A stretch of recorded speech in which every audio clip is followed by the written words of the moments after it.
Ablution base എന്ന് പറയും. നമ്മളെ കൂടുതലായിട്ടും നമ്മൾ മുസ്ലിംസിനാണ് ഈ ഒരു യൂസിങ് കൊടുക്കാനായിട്ട് മെയിൻ പർപ്പസ് തരാൻ വരുന്നത്. നോർമലി ആൾക്കാർ യൂസ് ചെയ്യുന്നുണ്ട്, കാരണം നമുക്ക് കുനിയാത്തന്നെ നമുക്ക് കാല് കഴുകാനും കാര്യമൊക്കെ യൂസ് ചെയ്യാൻ പറ്റും. നമുക്ക് തൈസൂർ എന്ന് പറഞ്ഞ ബ്രാൻഡിലാണ് വരുന്നത്.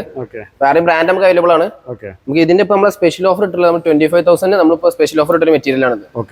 ഇത് നിങ്ങൾക്ക് ഡെലിവറി ചെയ്യാൻ പറ്റുമോ? നമുക്ക് ആൾ കേരള ഡെലിവറി നമുക്ക് ഫ്രീ ആണ്. ഫ്രീ ആയിട്ട് കൊടുക്കാം. ഫ്രീ ഡെലിവറി ഈ പ്രൈസിന് തന്നെ കൊടുക്കാൻ പറ്റും. ഈ പ്രൈസിന് തന്നെ. അത് നമ്മളിപ്പോ സ്പെഷ്യൽ ഓഫർ ഇട്ടൊരു പ്രൈസ് ആണ്. ഇതിന്റെ കൂടെ എന്തൊക്കെ വരുന്നത്? ഇതിന് ഫുൾ സെറ്റ് ആയിട്ട് തന്നെ വരുന്നത്. ടാപ്പ് എല്ലാം ഉണ്ടാവും. ഈ അഡീഷണൽ പിന്നെ നമുക്ക് നൈലോൺ കണക്ഷനും കാര്യങ്ങളും മാത്രമേ ഇതിന്റെ ആവശ്യമുള്ളൂ വരുന്നുള്ളൂ. ഇത് ഫിറ്റ് ചെയ്യാൻ ബുദ്ധിമുട്ടൊന്നുമില്ലല്ലോ? ഇല്ല, അത് നോർമൽ പ്ലംബേഴ്സ് തന്നെ സെറ്റ് ആയിട്ട് ഫിറ്റ് ചെയ്ത് തരും. ഓക്കെ. ഇതിന്റെ കളേഴ്സ് ഇത് മാത്രമേ ഉള്ളൂ? വൈറ്റ് മാത്രമേ ഉള്ളൂ അല്ലേ? വാഷ് ബേസ് നമുക്ക് നോർമൽ ടേബിൾ ടോപ്പിൽ നമുക്ക് 2000 മുതൽ നമുക്ക് സ്റ്റാർട്ടിംഗ് വരുന്നുണ്ട്. കളർ ആണെങ്കിലോ? കളേഴ്സ് ആണെന്നുണ്ടെങ്കിൽ നമുക്ക് റേറ്റ് ചെറിയ മാറ്റങ്ങൾ വരും. നമുക്ക് ഏകദേശം 4 രൂപ മുതൽ തന്നെ നമുക്ക് കളേഴ്സ് സ്റ്റാർട്ടിംഗ് വരുന്നുണ്ട്. ഇത് നമ്മുടെ ചെയർ ടൈപ്പ് ക്ലോസറ്റ് എന്ന് പറയും. നമുക്ക് ഇമ്പോർട്ടഡ് മോഡൽ വരുന്നതാണ്. നമുക്ക് മെയിൻ ആയിട്ട് ഇതിന്റെ എന്താ വെച്ചാൽ നമ്മൾ ഈ ഒരു കംഫർട്ടാണ്, ഇതിന്റെ വീതി കാരണം ഒരു ഒതുങ്ങിയ ടൈപ്പ് തന്നെ വരുന്നത്. ഇപ്പൊ ട്രെൻഡിങ് ഉള്ള ഒരു മോഡലാണ് ഈ സാധനം. ഇതെന്താ സ്റ്റാർട്ടിംഗ് റേറ്റ് വരുന്നത്? 15 മുതൽ നമുക്ക് ഈ സാധനം സ്റ്റാർട്ടിംഗ് ഉണ്ട്. ഇതിന്റെ കളേഴ്സ് അവൈലബിൾ ആണ്. ഇതിന്റെ 2 കളേഴ്സ് അല്ല, അതിന്റെ ഒരുപാട് കളേഴ്സ് അവൈലബിൾ ആണ്. നമുക്ക് കളേഴ്സ് ആകുമ്പോൾ നമുക്ക് 20 മുതലും സ്റ്റാർട്ടിംഗ് വരുന്നുണ്ട്.